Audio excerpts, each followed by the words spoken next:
conferencia de esta noche. Nos va a acompañar el doctor Miguel Bolaños. Él es especialista en medicina interna, jefe de departamento de medicina interna del Gran Hospital Julio Parrando. Es presidente del Comité de Calidad Institucional y Seguridad del Paciente del Hospital Parrando, vicepresidente del Distrito Chaco de la Sociedad Argentina de Medicina. Además, es un docente universitario. Tenemos entonces el honor de tener al doctor en esta noche para la conferencia que va a ser sobre Chagas, que sabemos bien que tiene mucha experiencia al respecto y nos va a venir muy bien complementar, enriquecer nuestro conocimiento al respecto que estamos enfocando esta semana en el curso virtual.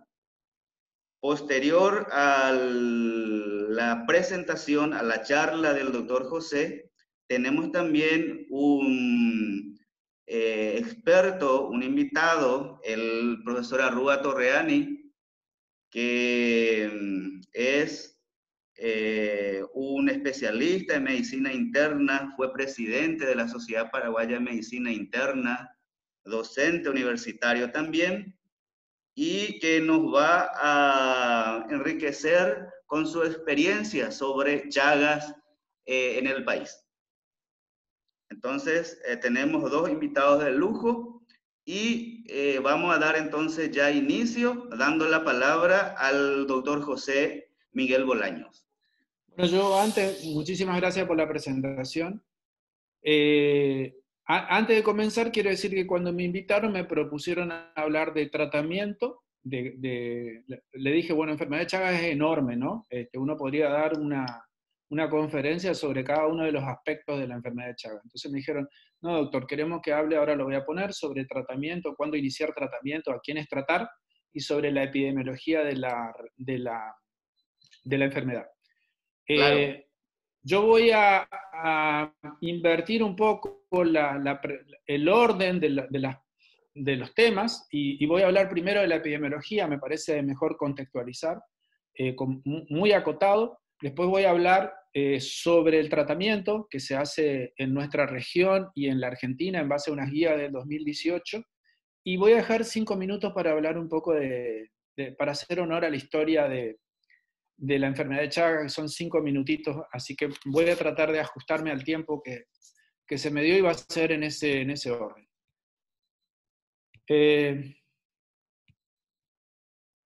Bueno, primero que nada, vuelvo para atrás. Ese es el título de la charla, ¿no? Yo hago medicina interna, trabajé mucho tiempo como jefe de servicio en una sala donde veíamos pacientes chagásicos.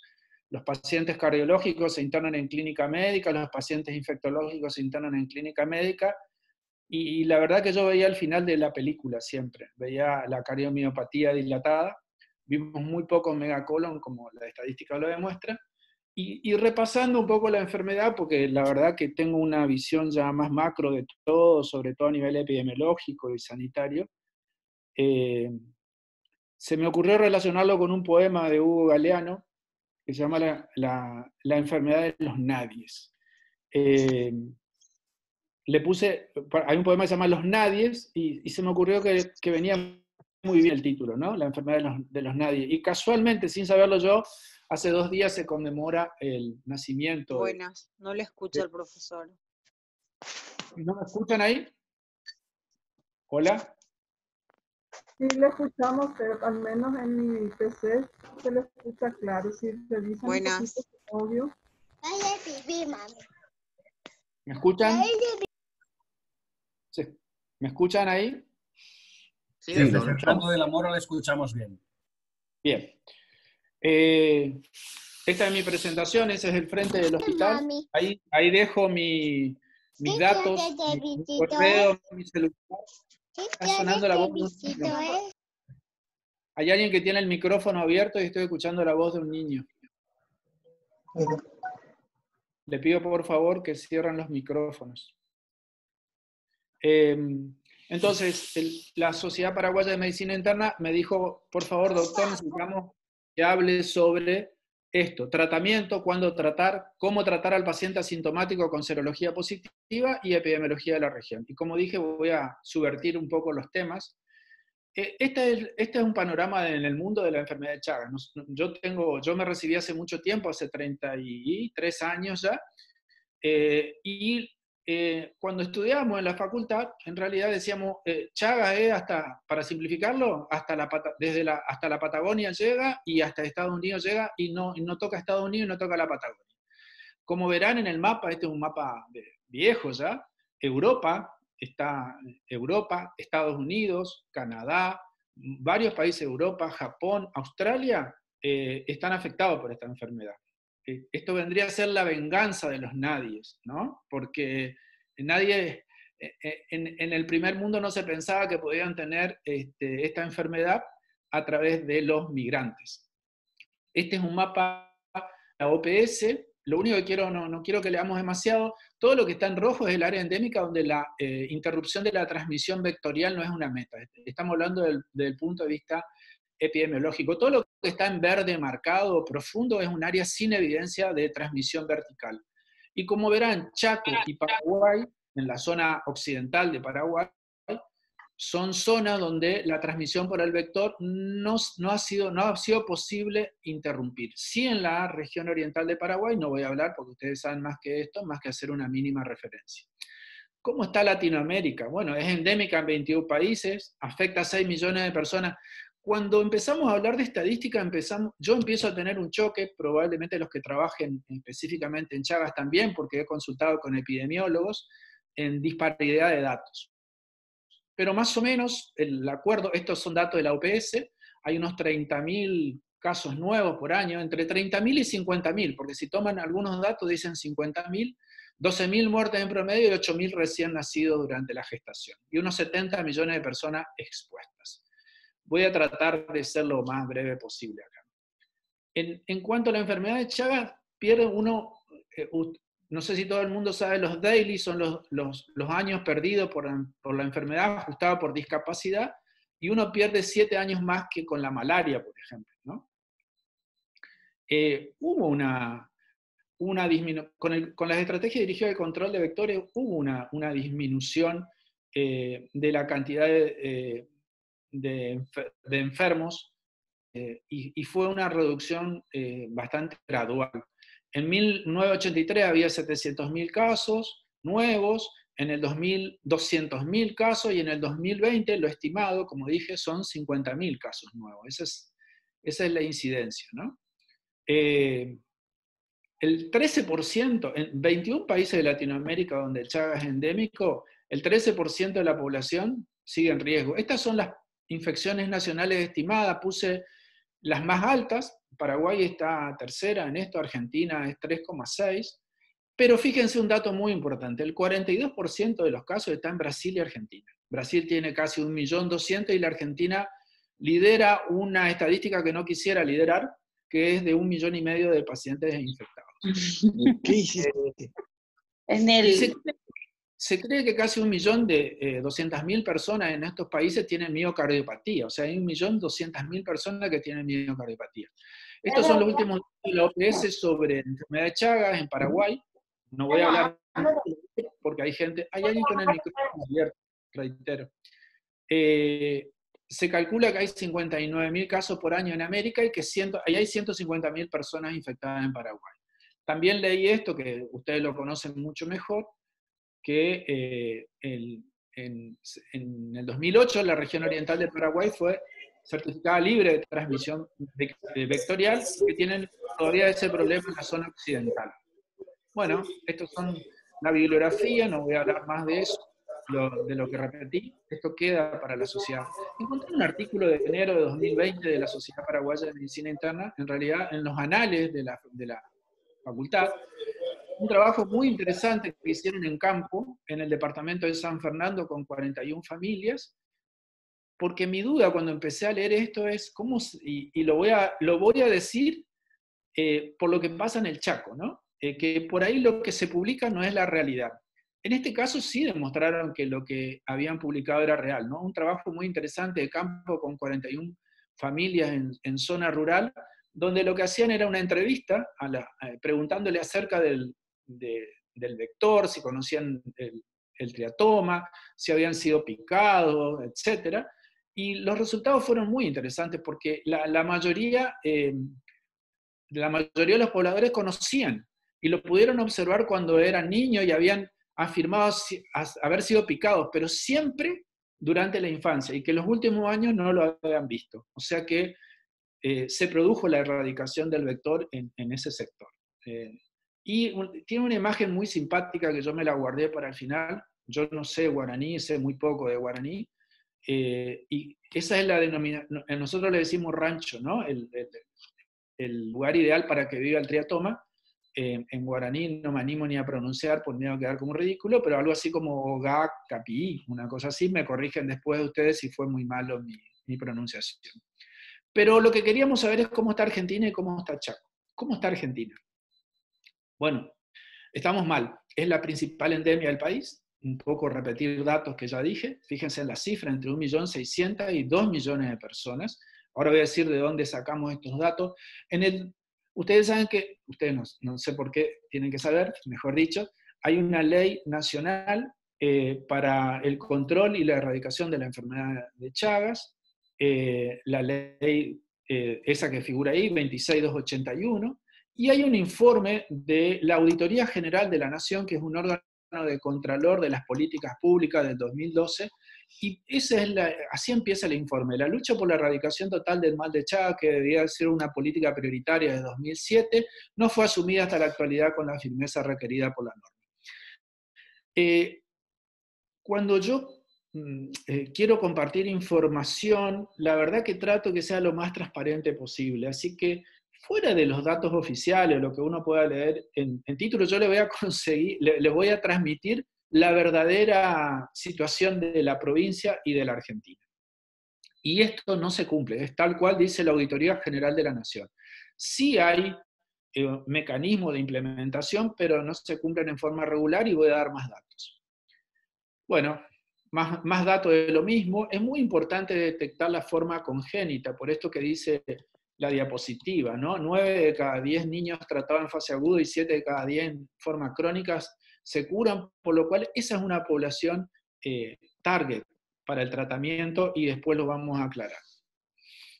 Como dije, este es un informe de la Auditoría General de la Nación de 2012 que también voy a compartir con ustedes. ¿Cómo está Chaco? Bueno, el Chaco está, como se ve en el mapa de la Argentina ahí, en el noreste de la República Argentina, está limitado por 5 provincias, Corrientes, Santa Fe, Chaco, Formosa, Santiago del Estero y Salta, y el único país limítrofe que tenemos es Paraguay. Se divide, como ven en el mapa, en 5 departamentos. Tiene algunas características que la hacen muy susceptible a la infección y que uno infiere de acuerdo a esa distribución cómo va a ocurrir todo. La extensión del Chaco es casi, como verán ahí, casi 100.000 kilómetros cuadrados, ¿no? Y tiene 1 millón, según las estadísticas del último censo proyectadas, 1.200.000 habitantes, lo cual hace que tengamos más o menos unos 12 habitantes por kilómetro cuadrado.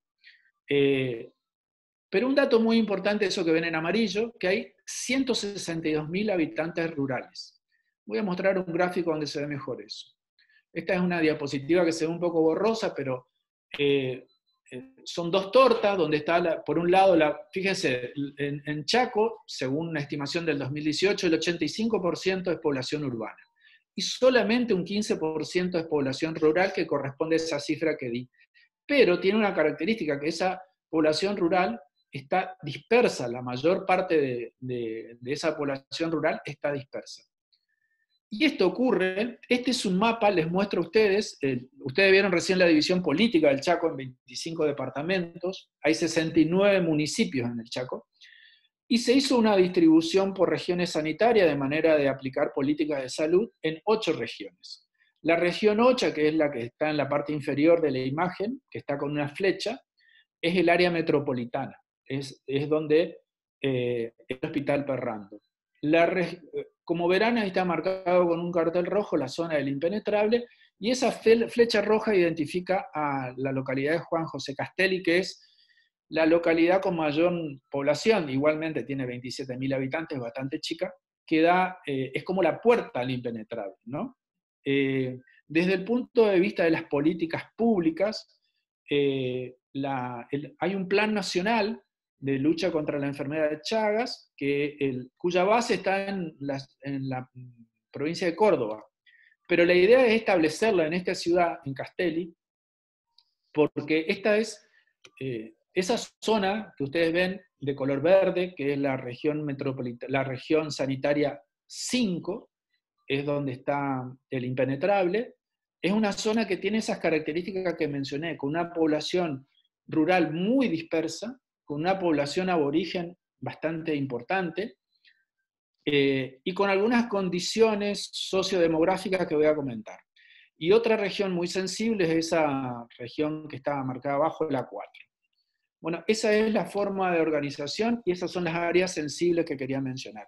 Fíjense, este es un gráfico de la Dirección de Epidemiología de la provincia del Chaco, y marqué con algunas flechas rojas, fíjense las diferencias demográficas, ¿no? Entre la región 8, que dije yo que era la región sanitaria que correspondía a Resistencia, a la zona, y a Gran Resistencia, Barranquera, Fontana, etcétera, que son las ciudades que están aledañas, tiene una densidad de 112, pero si uno toma la región 5, la del impenetrable, es 5,8.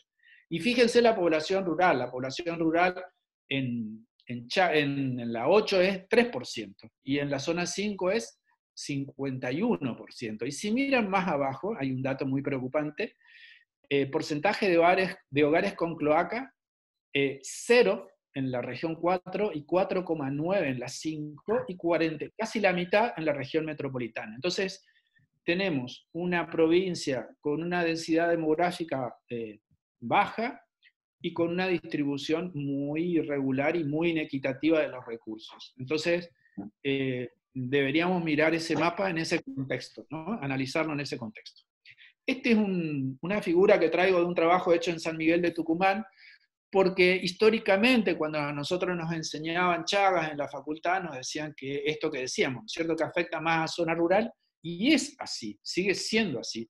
Pero hay algunos lugares donde se empieza a ver alguna variación. Por ejemplo, esto es en la provincia de Tucumán, en la ciudad de San Miguel de Tucumán, un estudio muy interesante de 10 años de casi 46.256 serologías, una N bastante importante, y fíjense que el 38% no era migrante. O sea, el 38% era de la ciudad. Entonces estamos hablando de la aparición del Chagas urbano, ¿no?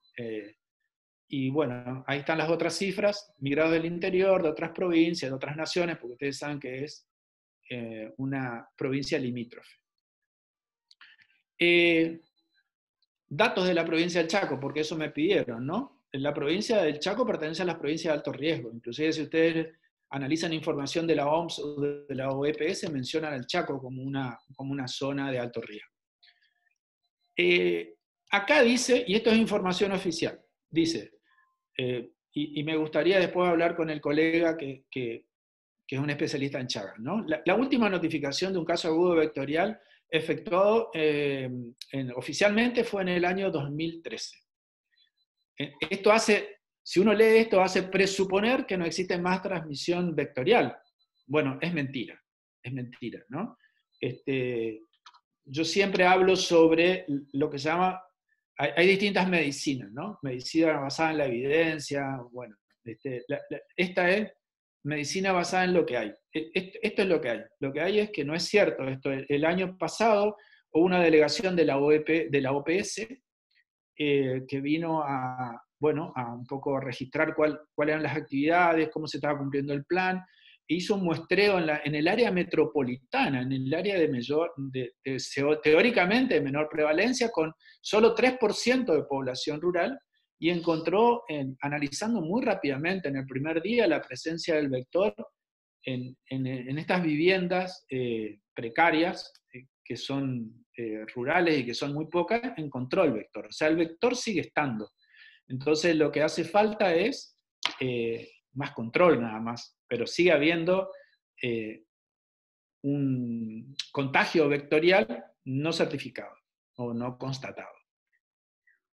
Estas son las estadísticas que conseguimos, que son reales. Yo trabajo mucho con la Dirección de Epidemiología de la provincia. La Dirección de Epidemiología de la provincia trabaja muy bien, depende mucho de los recursos de Nación. Hay una residencia de epidemiología, a la residencia acceden desde bioquímicos, veterinarios, médicos, no está dirigido solo a médicos, y la verdad que es un lujo para nosotros tenerla, pero necesitan más apoyo. Así que los datos, fíjense, en establecimientos públicos, más o menos, en cuanto... Acá lo que se hace en Chaco es, en general, los clínicos, los que hacemos consultorio externo, pedimos screening de enfermedad de Chagas un poco para conocer la realidad epidemiológica, ¿no?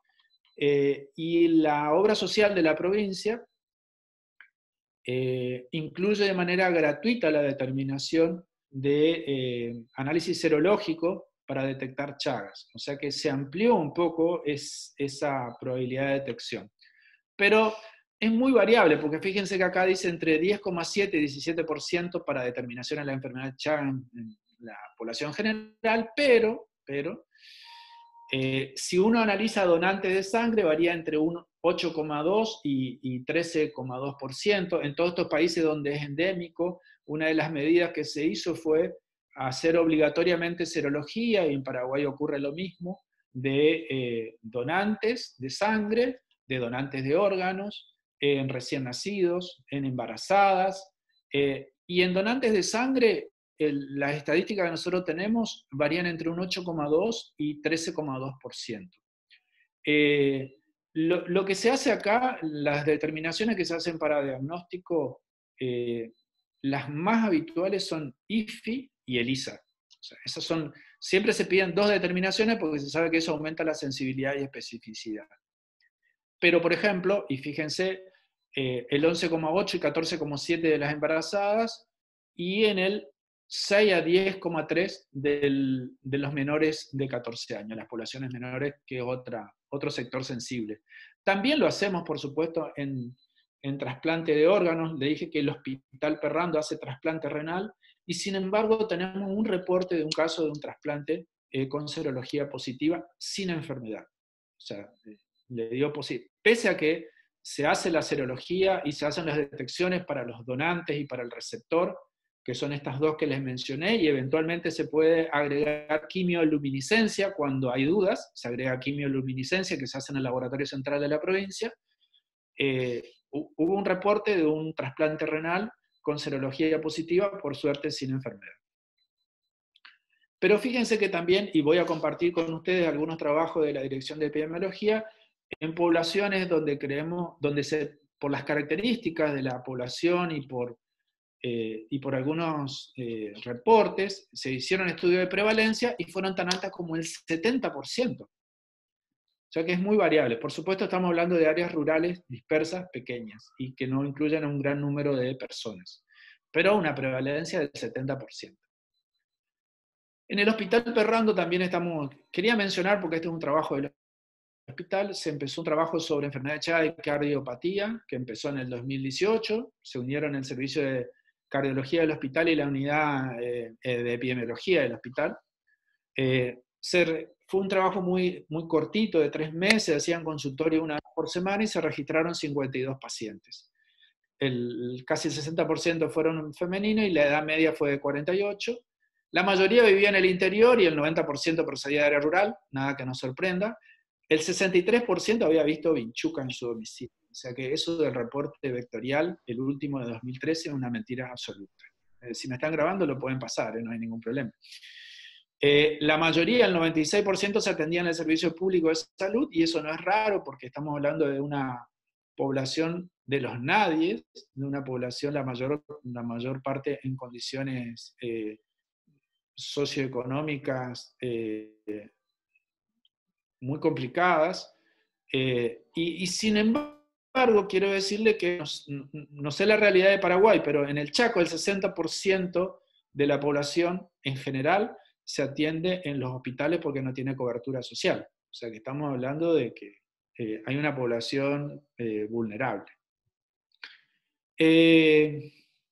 Bueno, ¿qué pasó con esto? En la mayoría de los casos, el 42% de todas estas diapositivas van a quedar, tenía cardiopatía chagásica, pero la manifestación más frecuente era la eléctrica, ¿no es cierto?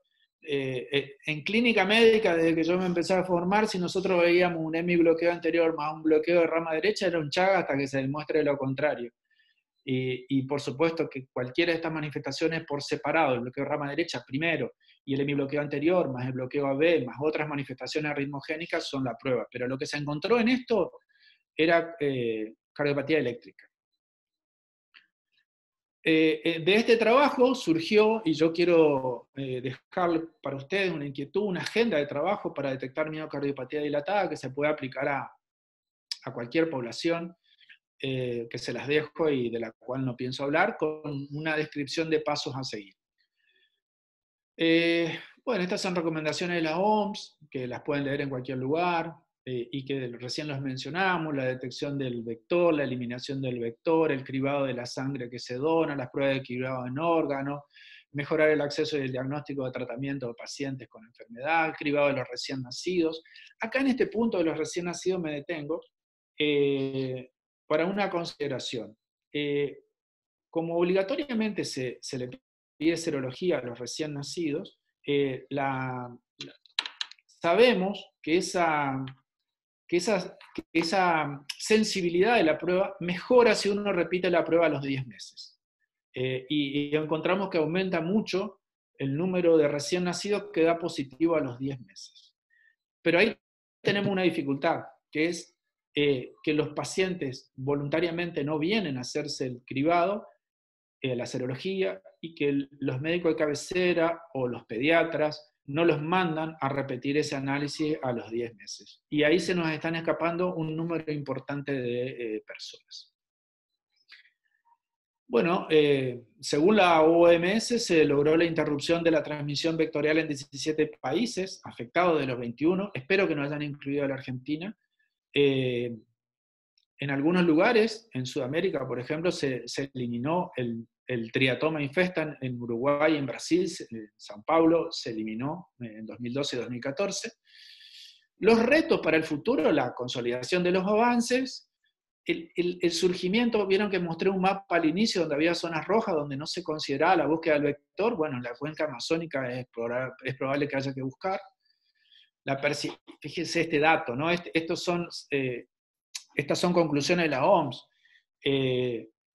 La persistencia de la enfermedad en regiones donde, como la región del Chaco en la Argentina y el Estado Plurinacional de Bolivia, o sea, y ahí nos incluye a nuestro Chaco, a la provincia y al Chaco paraguayo, ¿no? Bueno, tratamiento. Dije que iba a subvertir un poco el orden de los temas. Esta es la última guía, que también se la dejo disponible en PDF para la Sociedad Paraguaya, del año 2018, es la tercera edición, y es lo que nosotros usamos en la provincia para tratar pacientes con Chagas. La Argentina, ustedes saben que junto con Brasil es uno de los 2 países de Latinoamérica que produce Vesnidazol, así que esa es nuestra droga. Yo voy a poner en Nifurtimox también con las dosis recomendadas, etcétera, pero lo que nosotros usamos es Vesnidazol. Y si producen intolerancia o reacción al Vesnidazol, tenemos que pedir Nifurtimox, pero como una cuestión esencial. El Vesnidazol y el Nifurtimox están provistos de manera gratuitas y asegurados de manera gratuita para todos los pobladores de la República Argentina que tengan la enfermedad. Dependen del plan nacional, el plan nacional les provee a las provincias, y la dosis que está, bueno, son estas dosis que dejo, no voy a repetir. Una cosa que el tiempo de tratamiento con el Vesnidazol, usando 5 a 10 miligramos, siempre después de la comida, siempre se da el comprimido después de la comida, como una dosis máxima de 300 miligramos, la idea es no pasar de esa cantidad, y se trata entre 2 a 3 meses. El tiempo ideal de tratamiento son 3 meses, pero la mayoría de las veces se trata 2 meses. Las tomas bueno, recomendaciones generales: Se está desarrollando en la ANMAT. La ANMAT es la Administración Nacional de Medicamentos, Alimentos y Tecnología, un comprimido de liberación prolongada, pero no está disponible todavía. Y la duración del tratamiento recomendada, y esa es la que se cumple, es de 60 días para ambas drogas. Ahora, si se cumple o no se cumple, ahora les voy a contar. Bueno, este gráfico sí me gustaría que se lo queden, porque es una manera de simplificar. ¿A quiénes tratar? Era una de las preguntas que me hacían. En verde están las que no tenemos ninguna duda de a quiénes tratar. Después me gustaría conversar con el colega especialista en Chagas de Paraguay, ¿no? ¿Cuál es la conducta en Paraguay? En fase aguda de Chagas, pero ustedes saben que la fase aguda es el 10%, 20%. Se encuentra, hay que buscarla, ¿no es cierto? Tanto el chagoma de inoculación en cualquier parte del cuerpo, como el signo de Romaña, el chagoma en el párpado, y el síndrome febril que caracteriza la fase aguda. No, dije que no iba a hablar de la clínica porque no era el objetivo de esta charla, pero si los podemos detectar en esa fase, nadie tiene dudas de que se lo tiene que tratar. Reactivación en inmunocomprometidos, no hay duda. Fase crónica en niños y adolescentes menores a 19 años, no hay ninguna duda. En este grupo etario, fase crónica de mujer en edad fértil no embarazadas, tampoco tenemos ninguna duda, siempre que tengamos en cuenta el límite de la edad. En el Chaco se toma 50 años, o sea que si tienen menos de 50 años, en general, o más de 50 años, es un criterio. Donante vivo cero reactivo para, esto ya lo mencionamos, para Trypanosoma cruzi en trasplante de órganos, y accidente de laboratorio quirúrgico de alto riesgo, que hay varios trabajos publicados acerca de esa forma de contagio que no es vectorial ni es vertical, ni oral, que es otra de las formas de contagio, pero esta puede ser oral, pero por un accidente de laboratorio. Probablemente tratar, yo creo que este es el grupo más conflictivo. Profilaxis secundaria, luego una reactivación en un paciente inmunocomprometido, y acá es donde está lo conflictivo, es varones y mujeres entre 19 y 55 años sin cardiopatía avanzada que opten por tratar. En los estudios publicados en este grupo de pacientes, acá ponen menores a 55 años, en el Chaco se usa 50 años, pero podemos seguir estas guías nacionales, que son las que tratamos de seguir y no cambian mucho, es que si el paciente no tiene ningún síntoma, en general los resultados son negativización de los anticuerpos y mejoría de la serología, pero sin repercusión en la evolución de la enfermedad. Entonces, que opten por tratar. Es un poco, me gustaría discutirlo al final eso. Probablemente no tratar, fase crónica con cardiopatía avanzada, probablemente no la tratamos, y no tratar pacientes embarazadas, insuficiencia renal hepática grave o con trastornos neurológicos graves preexistentes, sobre todo por los efectos colaterales. Durante la fase aguda, los antiparasitarios, justamente por esto, pueden curar la infección en un 50 o 20%, mientras que en la infección crónica varía entre 20 a 60%, una 20% tratar. ¿Qué controles clínicos se hacen durante el tratamiento? Les leo lo que dicen las guías y les digo los problemas que ocurren en nuestra provincia. Deberíamos hacer un primer control a los 7 días de tratamiento y después quincenales hasta el final del tratamiento, que serían 2 meses. No hablo del Infurtimox, sino del Besnidazol, pero en realidad con el Infurtimox ocurre lo mismo. Y los efectos adversos más graves, después vamos a ver los más comunes, que no son estos son de muy baja frecuencia. Tienen que ver con la leucopenia severa, menos de 2.500, plaquetopenia, expensa de neutropenia la leucopenia, ¿no? Plaquetopenia severa y síndrome Stevens-Johnson, que sí vimos, pero es muy raro, pero lo vimos y son graves, ¿no? Nuestro problema, lo más frecuentemente visto en el tratamiento de los pacientes es la erupción cutánea, de diverso tipo, ¿no? Los trastornos cutáneos y digestivos, y después menos frecuentemente sí vemos el aumento de las transaminasas, lo que se llama hipertransaminemia, pero habitualmente es menor a 3, y si es mayor a 3, por ahí obliga a suspender el tratamiento y replantear. La eosinofilia también es bastante común. ¿Cuál es el problema que tenemos con esto? Bueno, estos controles en general no se cumplen. O sea, tenemos un grave problema, porque acá me dice mi asistente que van 35 minutos, si me permiten. Quiero contar esto. Esto es lo que pasa. Se discutió hace unos años cómo seguíamos, quién seguía el tratamiento. Si lo hacía el infectólogo del hospital, si lo hacían los internistas del hospital, si lo hacían los médicos de cabecera, si lo hacían los médicos de familia. Yo creo que finalmente se llegó a un acuerdo que sean los médicos de familia los que controlen. Bueno, esto no se cumple. Esto no se cumple porque es una sobrecarga del sistema, y porque yo creo que invariablemente para que esto se cumpla, esto tiene que tener algún reconocimiento. Cuando digo algún reconocimiento, que se debe pagar. Me parece que es la única manera de asegurar que el paciente se vaya con el tratamiento, porque el tratamiento se le otorga en el hospital, en el servicio de infectología, una vez confirmado. Eso sí se hace a través del infectólogo, pero después los seguimientos los tendría que hacer su médico de cabecera. Esto no se está cumpliendo. Después vamos a ver cuáles son las soluciones. Conclusiones, y con esto termino. Pese a que el último reporte de transmisión vertical fue en 2013, sabemos que no es cierto. Hay que reactivar el plan provincial de Chagas a nivel nacional, y hay que invertir en infraestructura y en recursos humanos. Para resumírselo de alguna manera, los números reales son de que el gobierno nacional aporta 39 trabajadores que se encargan de los controles vectoriales, no solamente relacionados al Chagas, sino también al dengue. Ustedes saben que el dengue es endémico en nuestra zona y es un problema sanitario importante. Hay 39 trabajadores para casi 100.000 kilómetros cuadrados, 25 departamentos, 69 municipios, 8 regiones sanitarias. Imagínense el gran resistencia, que son casi 400.000 personas cuando hay que fumigar. Ese es el recurso humano que provee Nación. La provincia aporta solamente 12 personas más que se tienen que encargar de eso.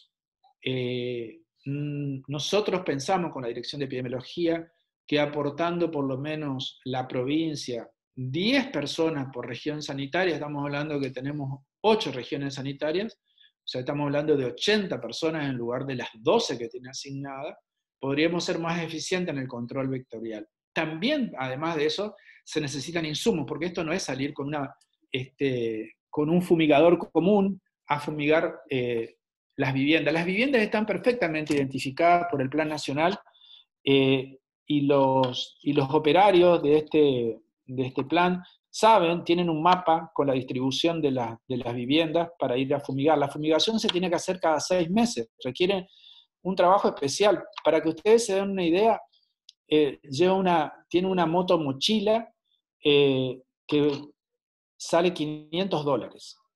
O sea que debería haber 300 trabajadores con $500 con esa moto mochila, y en este momento hay mucho menos trabajadores, mucho menos moto mochila. Con el insecticida no hay problema, se usa un solo insecticida que lo provee Nación, y por ahí lo que deberíamos asegurarnos es disponibilidad.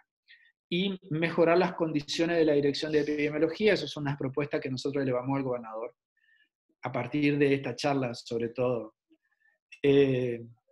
Como dije, implementar los controles a los 10 meses de nacimiento, además del que se hace al nacer. Optimizar el control de tratamiento con médico de atención primaria. Para que se cumpla este seguimiento, mi propuesta, la propuesta que vamos a elevar al gobernador, yo tengo un acceso bastante fluido con él, es que esa práctica del control sea reconocida con fondos nacionales a través de planes que se llaman redes o SUMAR, que tienen que ver con el control de enfermedades infectocontagiosas y no transmisibles también. Y otra cosa muy importante que hablamos con la Dirección de Epidemiología es la educación, que ya no tiene que ver con la parte médica, sino cómo podemos difundir mejor el conocimiento acerca de la enfermedad y las formas de prevención, el conocimiento del vector, la denuncia de la presencia del vector, y lograr de alguna manera, atacando por varios flancos, controlar la enfermedad. Yo le contaba a la directora de epidemiología una experiencia muy interesante en el Amazonas. Hace 8 años me fui a un barco hospital, y los que enseñaban a la población eran payasos. Era un barco hospital donde llevaban unos payasos, y los payasos lo que hacían era es una idea que me pareció genial y que creo que se podría aplicar, es personificaban situaciones como accidente ofídico, la picadura por la vinchuca, etc., y le enseñaban a la población con eso, pero tenemos que buscar alguna forma de enseñar que sea masiva, además, que es la última propuesta, difusión masiva a través de las redes sociales. Me tomo 5 minutos al final de mi presentación para presentarles a Carlos Chagas, un infectólogo brasilero, que fue el que debería haber ganado, la verdad, que un Nobel de medicina por su trabajo.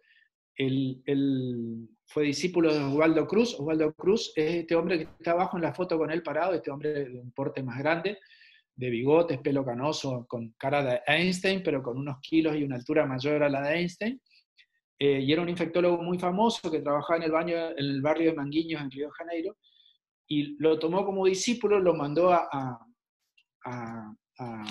Chagas, a Carlos Chagas, a trabajar a Minas Gerais, había fiebre amarilla, había otras enfermedades, y a él los pobladores del lugar le decían que había un bichito que se llamaba barbeiro, porque picaba en las zonas expuestas, en las zonas de la cara, y un ingeniero que trabajaba en el ferrocarril, él tenía 2 vagones, en uno tenía su laboratorio y en otro tenía su consultorio, y él dormía en el laboratorio. Entonces le comentaron acerca del barbeiro, que era en realidad el triatoma, y lo localizó, encontró en la cloaca los parásitos por examen microscópico, se lo mandó a Osvaldo Cruz, reprodujeron la enfermedad en un mono,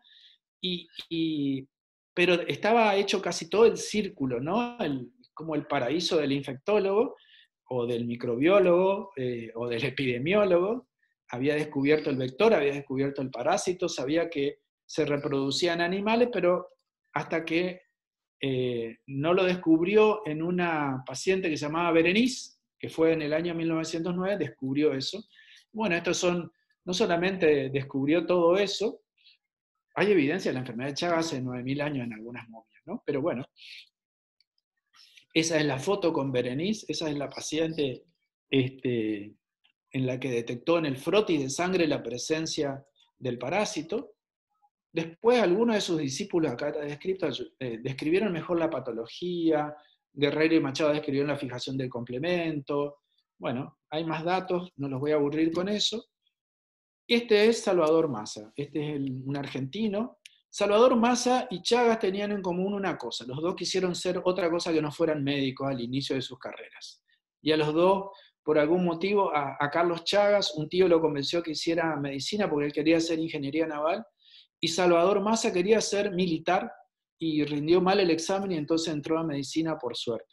Massa apareció mucho tiempo después y la mayoría de sus trabajos, yo dije que Chagas lo descubrió en el 7 y en el 9 certificó la enfermedad y después siguió trabajando en eso, y Chagas empezó a trabajar en el 26 en adelante sobre todo, y los dos tuvieron también algo en común, que fueron subestimados por la sociedad de ese momento, por la sociedad científica, y la verdad que años después fueron reconocidos por su trabajo. Hay un dato que me gustó mucho, que en el año 42 a Massa, que está ahí presente, se contacta con Fleming, con Alexander Fleming, para producir penicilina en la Argentina, ¿no? Porque la penicilina se usaba en la guerra, entonces, principalmente. Y por supuesto los poderes económicos en ese momento no lo dejaron y desestimaron su propuesta y no pudo producir penicilina, pero es así nuestra historia. Y para cerrar, con muy poco tiempo ya, como dije que se llamaba Chagas, la enfermedad de los nadies, voy a citar y voy a leer el poema de Eduardo Galeano para que se entienda de qué hablo. Muchos de ustedes lo deben conocer. La verdad que a mí me emociona leer el poema. Y dice: sueñan las pulgas con comprarse un perro, y sueñan los nadies con salir de pobres. Que algún mágico día llueva de pronto la buena suerte, que llueva a cántaros la buena suerte. Pero la buena suerte no llueve ayer, ni hoy, ni mañana, ni nunca. Ni en lloviznita cae del cielo la buena suerte, por mucho que los nadies la llamen. y aunque les pique la mano izquierda, o se levanten con el pie derecho, o empiecen el año cambiando de escoba, los nadies, los hijos de nadie, los dueños de nada, los nadie, los ninguno, los ninguneados, corriendo la liebre, muriendo la vida, jodidos, re jodidos, que no son, aunque sean, que no hablan idiomas, sino dialectos, que no profesan religiones, sino supersticiones, que no hacen arte, sino artesanía, que no practican cultura, sino folclore, que no son seres humanos, sino recursos humanos, que no tienen cara, sino brazos, que no tienen nombre, sino número, que no figuran en la historia universal, sino en la crónica roja de la prensa local. Los nadies, que cuestan menos que la bala que los mata. Eduardo Galeano. Muchas gracias. Muchas gracias, doctor José. Seguidamente quiero dar la palabra al profesor Arrua Torreani para que nos pueda aportar sobre su experiencia, sobre su conocimiento sobre Chagas.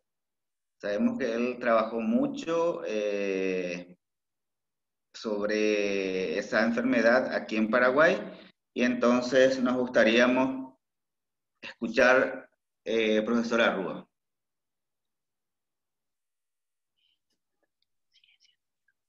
Hola, buenas noches. No sé si me escuchan. Sí, profe, te escuchamos.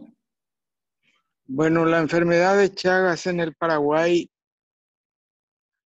es una enfermedad casi desconocida y ha pasado por muchas etapas. El doctor Canese fue el pionero que hizo muchísimos trabajos acerca de la presencia de la vinchuca en diferentes localidades del Paraguay, encontrando inclusive en zonas del Chaco paraguayo una alta prevalencia del vector.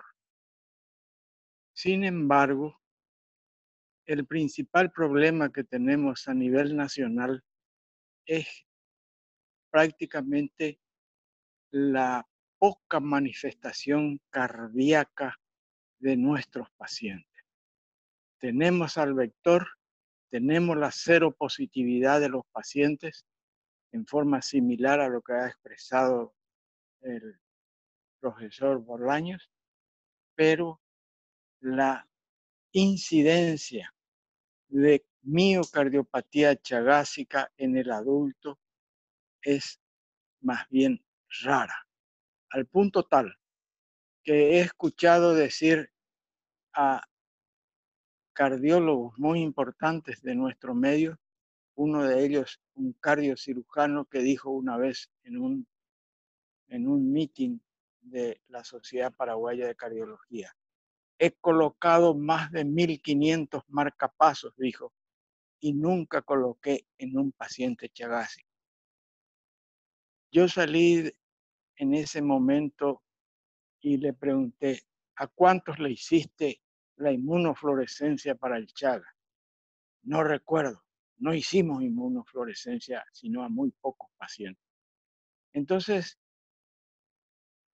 esto nos revela de que aquí no se cree que el Chagas hace miocardiopatía, al punto tal que otros cardiólogos dicen: la cardiopatía isquémica hace todo lo que hace la cardiopatía chagásica.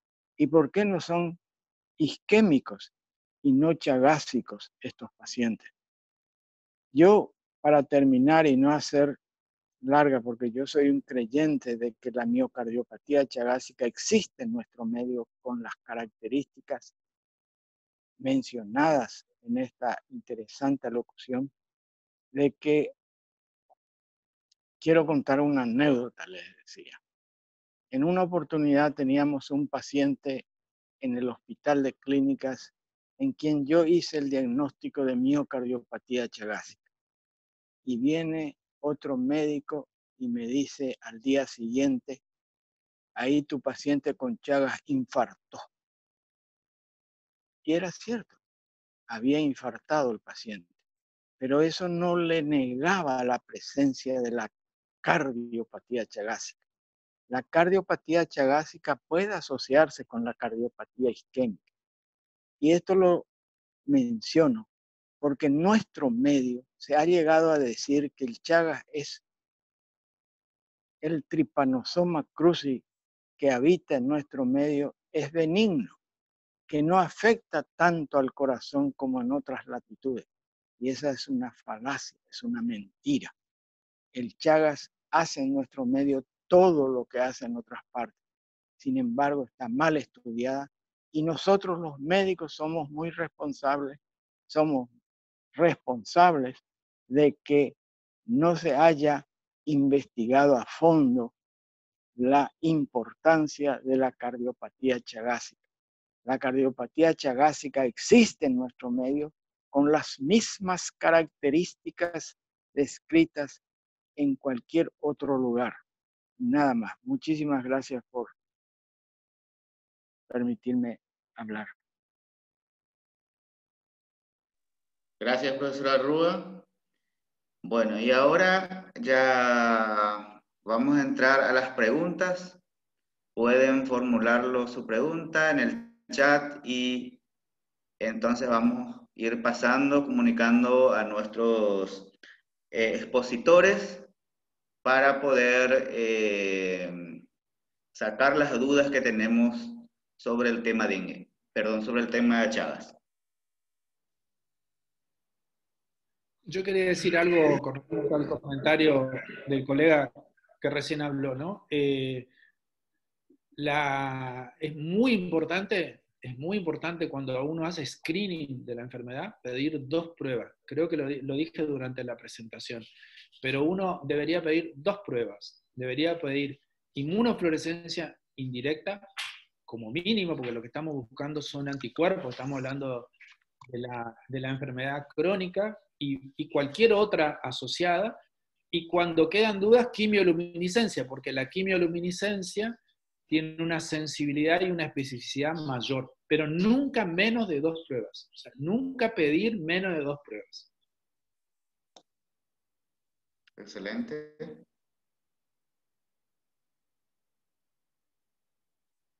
¿Alguna pregunta? ¿Pregunta de los participantes?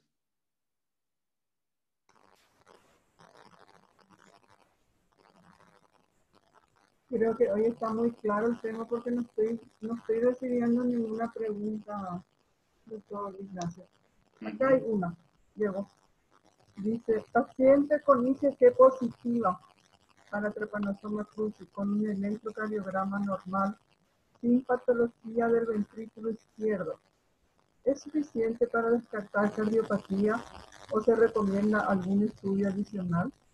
Repito, paciente con IgG positiva para Trypanosoma cruzi con electrocardiograma normal y sin patología del ventrículo izquierdo. ¿Es suficiente para descartar cardiopatía o se recomienda algún estudio adicional? No, nosotros le hacemos un electrocardiograma y un ecocardiograma Doppler a todos los pacientes. Si es normal, nosotros descartamos la enfermedad cardiovascular, pero los tratamos. Si tienen menos de 19 años, si está embarazada, los tratamos. Si tienen menos de 19 años, porque sabemos que tratar en jóvenes evita las complicaciones a futuro, las manifestaciones cardiovasculares, y en la embarazada no solamente la de la madre, sino la transmisión congénita. Entonces sí los tratamos. Pero está bien, electrocardiograma y ecocardiograma son suficientes para descartar el electro por la enfermedad eléctrica y el ecocardiograma por la enfermedad estructural. Con cualquiera, porque esas son las 2 manifestaciones. Yo no hablé de miocardiopatía dilatada, pero las manifestaciones son o enfermedad eléctrica o enfermedad estructural. Y la enfermedad estructural cursa con miocardiopatía dilatada, el aneurisma de la punta, que es característico, y los fenómenos trombóticos, digamos, ¿no? Pero, y lo que dijo el colega también es cierto. Fíjense que en este estudio de prevalencia de la enfermedad, más de la mitad tenían otro factor de riesgo para enfermedad cardiovascular. O sea que el paciente puede tener la mala educación de tener 2 enfermedades coexistentes, de tener una cardiopatía chagásica y de tener una enfermedad cardiovascular por enfermedad coronaria. Por supuesto que sí, claro que se asocian. Profesor Bolaños, en este caso de serología positiva, electro normal, ecocardiografía normal, ¿cuál sería la utilidad del Holter? ¿Le pediríamos un Holter también al paciente o no? En forma rutinaria. Es muy buena la pregunta. Sí, muy buena la pregunta. No, nosotros no le pedimos Holter en forma, salvo que tenga síntomas sugestivos de arritmias, pero si el electrocardiograma es normal, ya descartamos bloqueo de rama derecha, bloqueo anterior izquierdo, bloqueo auriculoventricular, etcétera, ya lo descartamos. Si el paciente además tiene manifestaciones arritmogénicas, refiere palpitaciones aisladas en forma de taquicardia, etcétera, podemos plantear el Holter. Pero si no, no, porque sabemos que el tiempo de... O sea, yo tengo serología positiva. El tiempo de manifestación de la enfermedad cardiovascular puede ser de 10 años hasta 30 años. O sea que puedo no tener enfermedad cardiovascular todavía, pero la voy a tener en el futuro. Esto hay que tratarlo. No me importa si tiene o no manifestaciones, si está dentro del grupo etario. Pero si solo le pedimos Holter, si sospechamos que hace arritmias, ¿no? No que tenga trastornos AB o bloqueos de rama. Me tocó ver una paciente, una sola paciente en quien tenía serología positiva para Chagas en 2 pruebas diferentes. Y una sola paciente, porque siempre busco Chagas y como dice el profe Arrua, no es que no pienso, pero no encontramos. O sea, como 22 años fui jefe de sala de un hospital grande y siempre buscamos Chagas y, o sea, cardiopatía chagásica y nunca me tocó ver un paciente. Sí, en cirugía se ven los megaesófagos, los megacolon, o sea, la afectación gastrointestinal de la enfermedad.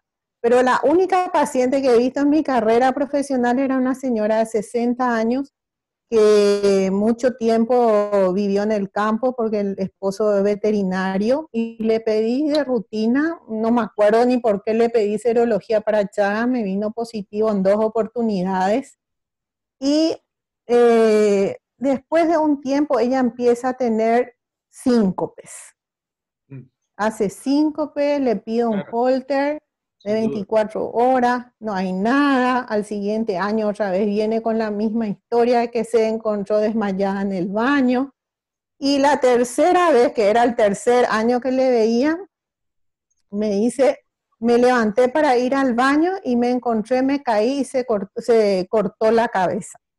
Entonces le vuelvo a pedir un Holter, tampoco nada, un Holter de 48 horas, y tampoco nada, y le dije, bueno, vos tenés que hacerte un estudio electrofisiológico ya, porque como tenía su serología para Chagas positivo, en el Holter nada, en la ecocardio nada, entonces dije, bueno, te vas junto a un arritmólogo, vamos a ver qué dice. Se hizo el estudio y se encontró que hacía bloqueos AB. Y bueno, entonces mi pregunta es, podemos decir, se hizo una coronariografía también, porque como era menopáusica, 60 años, entonces se descartó también una cardiopatía isquémica. Entonces mi pregunta es, profesor, y al profesor Bolaños y al profesor Arrua, ¿podemos decir que esta señora, ese trastorno del ritmo y que requirió un marcapaso y desapareció el síncope hasta hoy, ¿podemos atribuir a una miocardiopatía chagásica o nos quedamos en la duda otra vez? No, yo respondo por mí, ¿no? Yo estoy seguro que sí. A ver, todo lo que hacemos medicina interna, la clínica es soberana. O sea, si yo sigo sospechando, repito los estudios. Si sigo sospechando y los amplío. Y la secuencia que usted hizo fue excelente, es la misma que yo habría hecho. Pedirle un Holter de 24 horas, uno de 48 horas, sigue con esto, y tiene serología positiva, y voy a seguir que está haciendo un bloqueo AB intermitente. Mi sospecha sigue, puedo descartar en este momento un bloqueo AB fijo, pero no un intermitente, entonces la electrofisiología está perfectamente indicada. Eso es lo que yo pienso, no sé el profesor si está de acuerdo.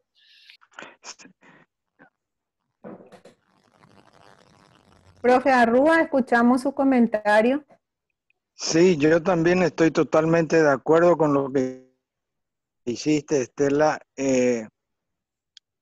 Es así, hay que buscar al Chagas, especialmente en nuestro medio, porque hay un descreimiento, como dije anteriormente. No se cree acá, y al punto tal que hay personas no tan bien informadas, por lo que yo puedo percibir, que han afirmado que el Chagas en nuestro medio es benigno, que no hace nada de lo que está descrito en la literatura. Pero eso no es cierto. Nosotros hemos visto que para hacer el diagnóstico de Chagas solamente se necesitan 3 situaciones. Primero, que el paciente provenga de una zona endémica o con alta prevalencia de enfermedad de Chagas. Segundo, que tenga 2 pruebas serológicas positivas. Y tercero, una miocardiopatía dilatada. No hace falta cinecoronariografía, no hace falta ecocardiografía inclusive.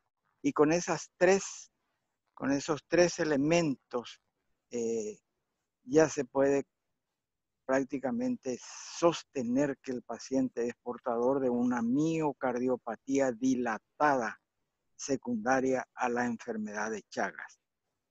Aquí en nuestro medio hay datos muy importantes, muy parecidos a lo que mencionó el doctor Bolaño. En primer término, la serología positiva de los donantes es tan alta como la que ha mencionado el doctor.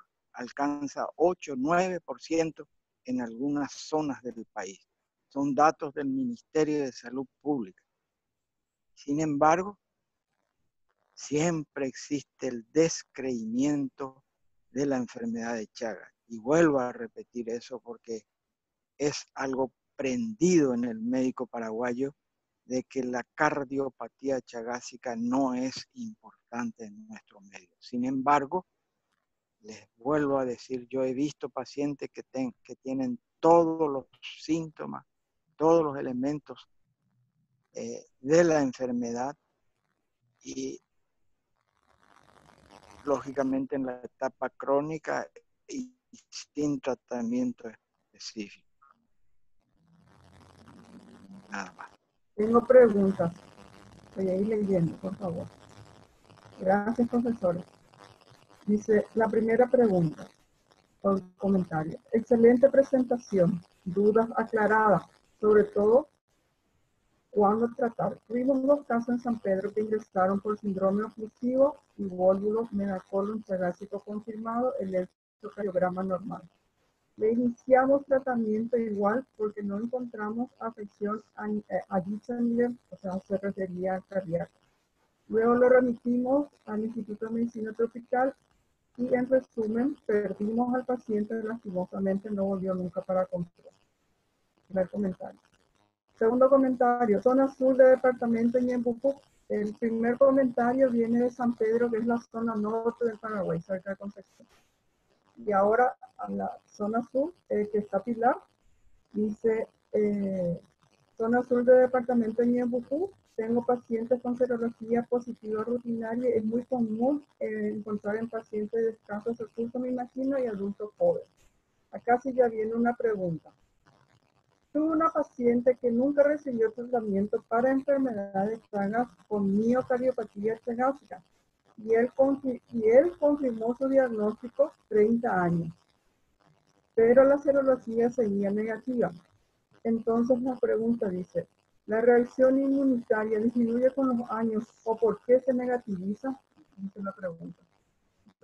Bueno, un comentario sobre el megacolon y el megaesófago. Nosotros no vemos megacolon, se ve mucho en el sur de Brasil, pero en el Chaco lo que vemos es cardiopatía dilatada. Y es habitual que si tienen una cosa no tengan la otra. O sea que yo tengo serología positiva y tengo megacolon y no tengo miocardiopatía, y eso no es raro. Eso es un comentario sobre el primer caso. Sobre otro,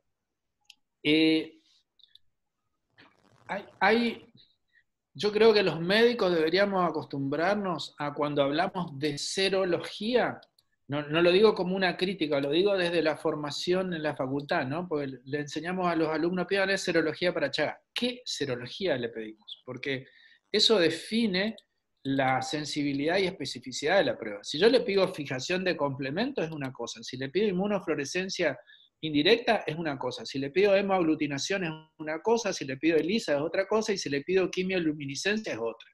Entonces, vuelvo al punto inicial de la sospecha clínica de la cual habló la doctora recién. Si yo sigo con la sospecha clínica del paciente tiene una enfermedad cardíaca, le tengo que pedir pruebas moleculares. O sea, si yo le pedí fijación de complemento como prueba y me dio negativo, no me descarta la enfermedad. Si yo le debo pedir 2 pruebas. Entonces, cuando hablamos de serología, nosotros le pedimos hemaglutinación indirecta y ELISA, o inmunofluorescencia indirecta y ELISA. Si las 2 nos dan negativa y yo sigo sospechando que el paciente tiene Chagas, le pido quimioluminiscencia, porque la sensibilidad, por supuesto que ahí lo tengo que derivar, ¿no? Nosotros lo hacemos en el laboratorio central de la provincia que queda a una cuadra del Hospital Perrante. No le pedimos quimioluminiscencia a todos los pacientes, pero cuando sospechamos, lo más común que encontramos nosotros, repito, es mi bloqueo anterior y bloqueo de rama derecha, es Chagas hasta que se demuestre lo contrario, no hay otra cosa. Puede haber, digo, pero entonces, si me da, normalmente le pedimos hemaglutinación indirecta y ELISA. Si me da negativo eso, yo sospecho, le pido quimioluminiscencia, y ahí aparece. O sea, lo tengo que seguir, hacer lo mismo que hizo la doctora, que ella sospechaba que hacía arritmias intermitentes, lo tengo que seguir al paciente. O sea que yo creo que por ahí son falsos negativos nada más. Excelente. Otra pregunta. Un paciente adulto joven asintomático, serología positiva a los 33 años. ¿A partir de cuántos años hacemos las rutinas más continuas? La siguiente pregunta es, ¿hay casos de pacientes sin secuelas? Dice la doctora Lorena. Sí, claro. Solamente el 20 a 30% de los pacientes tienen una manifestación. Dije que no iba a hablar, pero voy a hablar. El Chagas tiene 3 fases, ¿no es cierto? Una fase aguda, una fase crónica, intermedia de latencia y una fase clínica de manifestación sintomática. Solo el 20 o 30% llegan a la manifestación sintomática. A ese paciente con serología positiva de 23 años yo lo trato. Lo trato porque, aunque no tenga enfermedad cardiovascular, a lo mejor, y es dudoso todo esto que estoy diciendo, pero yo a él lo trataría. Lo trataría si soportara el tratamiento, si no tuviera efectos colaterales, si tuviera seguimiento, por 2 meses lo trato con besnidazol, porque aunque no tenga la enfermedad ahora, la puede tener en el futuro. Ahora, si tuviera al paciente de miocardiopatía dilatada, no lo trato. A veces no lo trato, ya tuvo la enfermedad y no le voy a agregar ningún beneficio. Las revisiones que hay sobre esto, las comenté durante la charla, son de que negativizan la serología, pero después la enfermedad se puede manifestar. Pero si dijimos que hasta los 19 años los trataba todo, y si tiene 23, lo incluyo. Si es un paciente sano, lo incluyo en el tratamiento. Y lo controlo por serología. Los controles por serología, y yo le haría el primer control a los 3 meses, digamos, ¿no? Termina el tratamiento de 2 meses y le hago un control y veo cómo está la serología. Después lo controlo a los 6 meses y después lo controlo al año. Excelente, profesor. Otra pregunta del doctor Enrique Medina Bello. Buenas noches. Mi pregunta va acerca de la experiencia de los profesores Bolaño y Arrua en la coinfección de VIH Chagas o en la reactivación de los casos de pacientes trasplantados inmunodeprimidos. ¿Hay alguna diferencia en cuanto al manejo, seguimiento y tratamiento? ¿Quiere que le repita la pregunta o está bien? No, yo entendí. No sé el doctor si quiere contestar primero, que conteste él, por favor. Okay.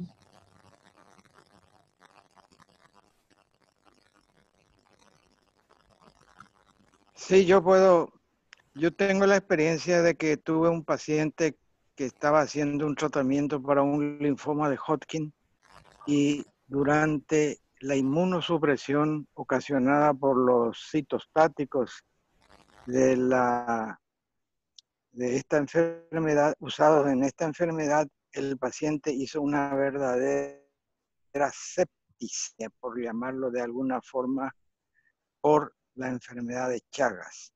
Esto nos enseña de que al disminuir las defensas es posible obtener, en este caso específico, una gran cantidad de parásitos en la sangre, y eso fue detectado muy específicamente.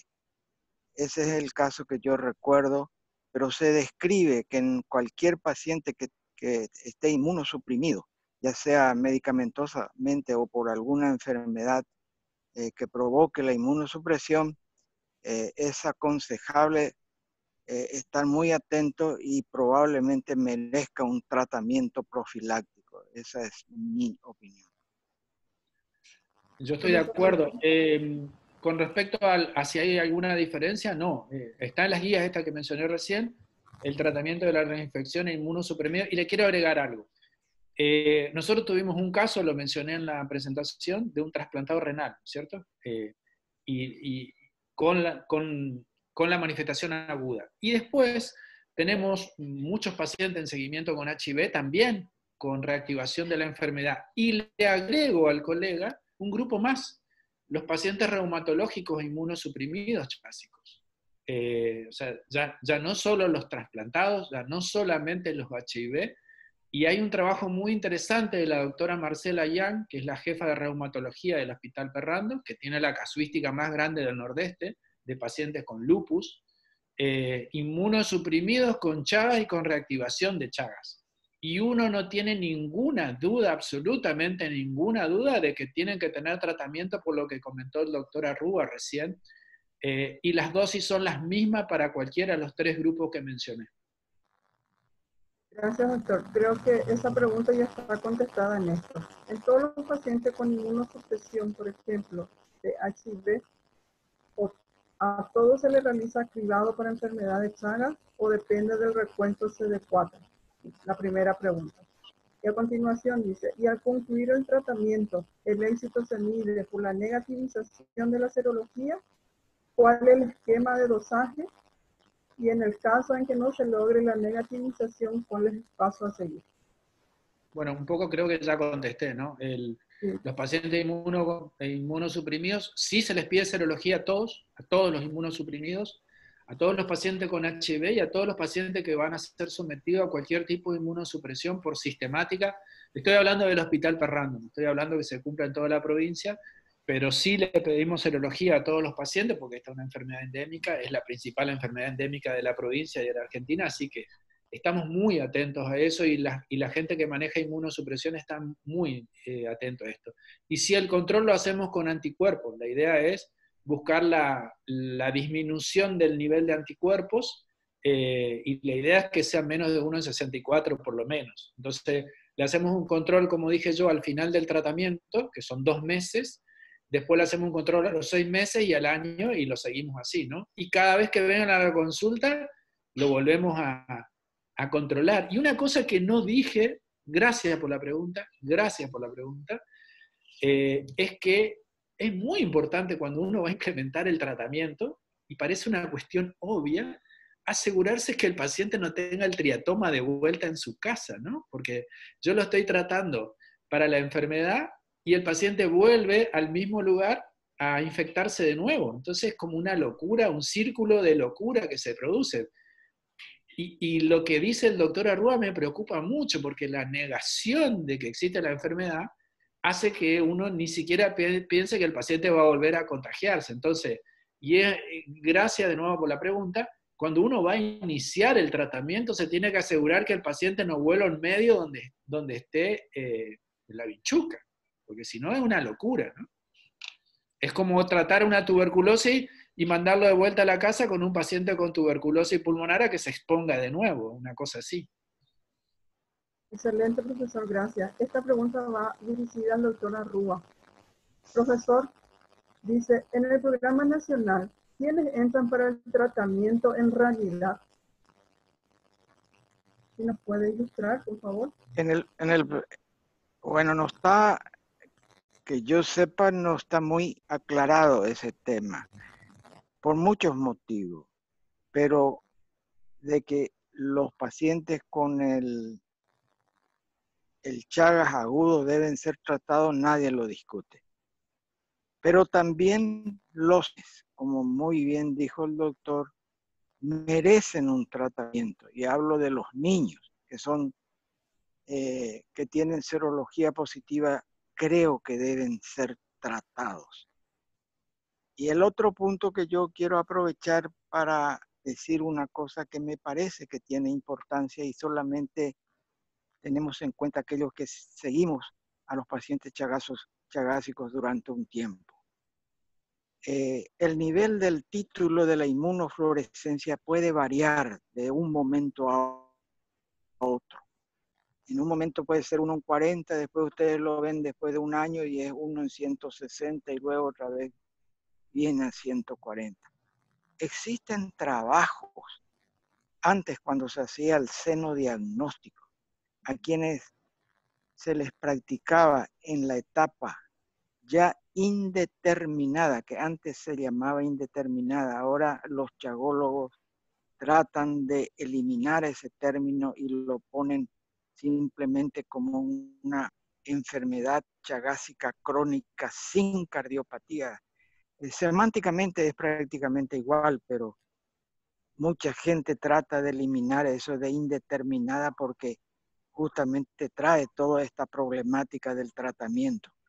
A muchos de estos pacientes se les ha hecho el seno diagnóstico antes cuando se hacía y en muchos de ellos se encontraba 0 positividad del seno diagnóstico. ¿Qué nos indica eso?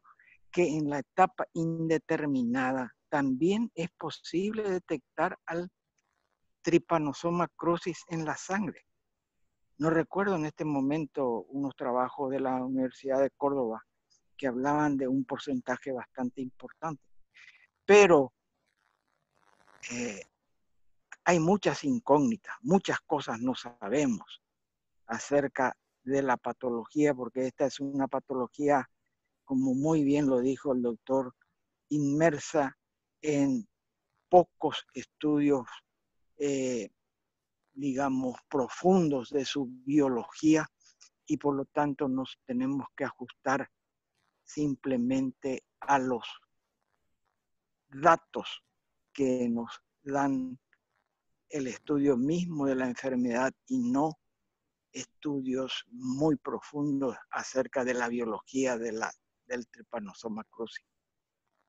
Es muy interesante todo lo que se está diciendo acerca de la enfermedad de Chagas y yo creo y ojalá que esto nos sirva para que pensemos un poquito más en la cardiopatía chagásica que está ahí latente en nuestro medio, nada más. Muchísimas gracias, doctora Rúa, profesora Rúa. Y una pregunta más. ¿Por qué las infecciones vinculadas al ciclo doméstico se asocian a mayor mortalidad, doctor Bolaños? ¿Por qué las infecciones vinculadas al ciclo doméstico se asocian a mayor morbilidad? No entiendo la pregunta en cuanto a qué es círculo doméstico. Bueno, si la persona, la doctora Verónica, me puede escribir a qué se refiere entonces para aclarar un poquito. Y yo le invierto la pregunta, ¿en qué ciclo de la enfermedad tenemos mayor morbilidad entonces? A ver si puedo, me gustaría mostrar una diapositiva, a ver.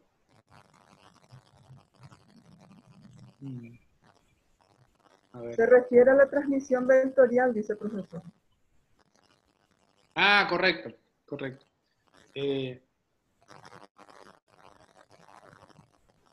No sé por qué, denme un minuto. Quisiera compartir pantalla una diapositiva que no mostré.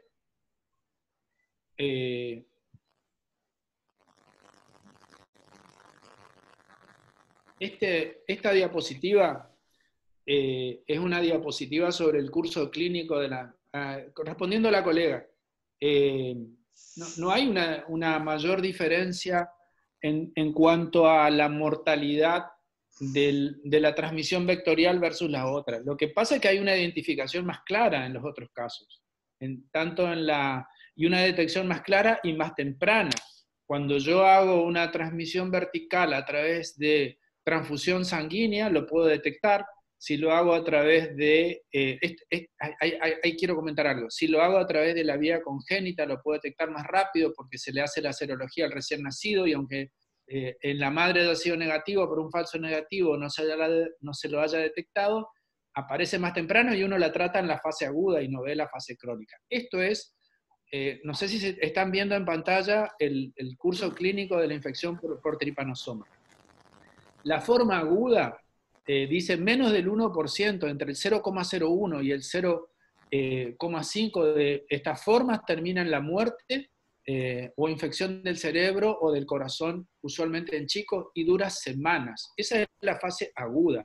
Ese es el momento ideal de detección donde uno no tiene ninguna duda de que lo tiene que tratar. El problema es que es un porcentaje muy pequeño de los pacientes que son detectados. Después viene lo que decía el doctor Arrúa recién, de esto que se llama fase indeterminada, que puede durar años o que puede durar décadas, ¿no es cierto?